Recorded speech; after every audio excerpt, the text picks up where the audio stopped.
The moon is leaving us. Not tomorrow, not in 100 lifetimes, but at 3.8 centimeters per year, every single year, without fail. The total solar eclipses you have seen, your children will see, will be the last any human ever witnesses.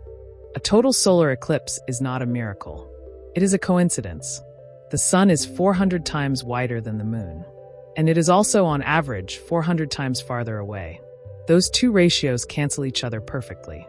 From the ground, the moon and the sun appear exactly the same size, about half a degree. No other planet in our solar system has this geometry. Only Earth. Only now. In July 1969, while the world watched Neil Armstrong step onto the Sea of Tranquility, he and Buzz Aldrin did something most people missed entirely. They left behind a mirror. Not a telescope. A corner cube retroreflector array. For 50 years, observatories on Earth have been firing lasers at that mirror, and at 3 other mirrors, left by Apollo 14, Apollo 15, and 2 Soviet Lunokhod rovers. The laser photons travel to the moon and back. Round trip, about 2.5 seconds. But they measure the arrival to within a few picoseconds. A picosecond is to 1 second what 1 second is to 32,000 years. That precision gives us one number, the single most accurate measurement in all of lunar science. The moon is receding, 3.8 centimeters per year, the width of a walnut, every year. Why? Tidal friction. The moon's gravity pulls Earth's oceans into 2 bulges, one facing the moon, one opposite. But Earth rotates faster than the moon orbits, so those bulges get dragged ahead. The displaced water pulls back on the moon, and the moon pulls forward on the water.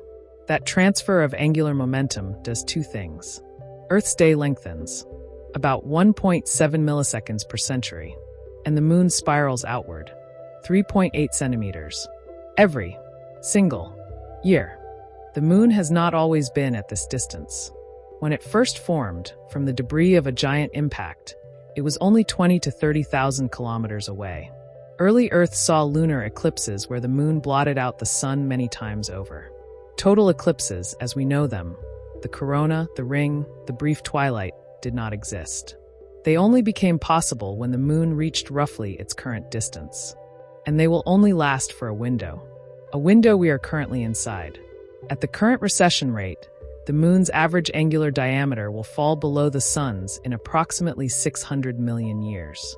After that, no more totality, only annular eclipses. The ring of fire, a thin sliver of sun always visible. The corona, the chromosphere, the diamond ring, the stars coming out at noon. Gone.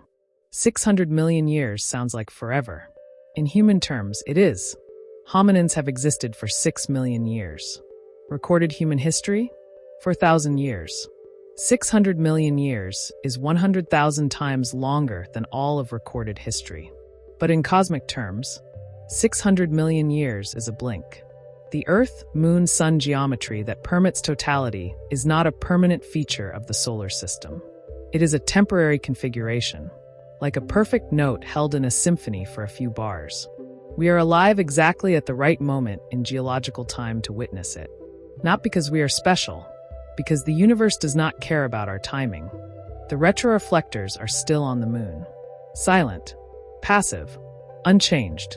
No one has visited them since 1972. No one will anytime soon. Every night, observatories on Earth point lasers at that small suitcase. The photons that come back carry a timestamp, a precise, picosecond-level timestamp. And that timestamp tells us the moon is still leaving. In 1,000 years, the distance will be 38 meters greater. In 1,000,000 years, 38 kilometers. In 600 million years, 22,800 kilometers farther. The mirrors will still be there, if anything remains to look for them. Every total solar eclipse you have seen, or will see, is a relic of a closing window. The Babylonians saw it. They carved eclipse records into clay tablets. The Greek scholars used the eclipse of 585 BCE to end a war. Edmund Halley mapped the 1715 eclipse across England. He predicted it to within 4 minutes. Arthur Eddington, in 1919, used an eclipse to prove Einstein right. Bending light. Confirming relativity.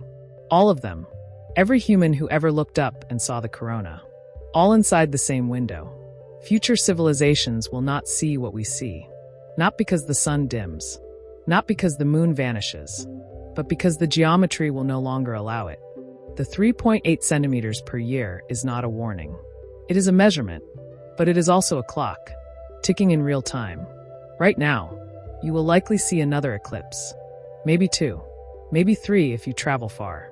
But one day, 600 million years from now, the last one will happen. Whether anyone is there to see it, that is a different story. So the next time you hear about a total solar eclipse, do not watch it on a screen. Book the flight. Drive the hours. Stand in the path of totality. Because what you are witnessing is not just an eclipse. It is a planetary feature with an expiration date. And you are alive exactly in time to see it. The moon is leaving at 3.8 centimeters per year. Go see it before the window closes.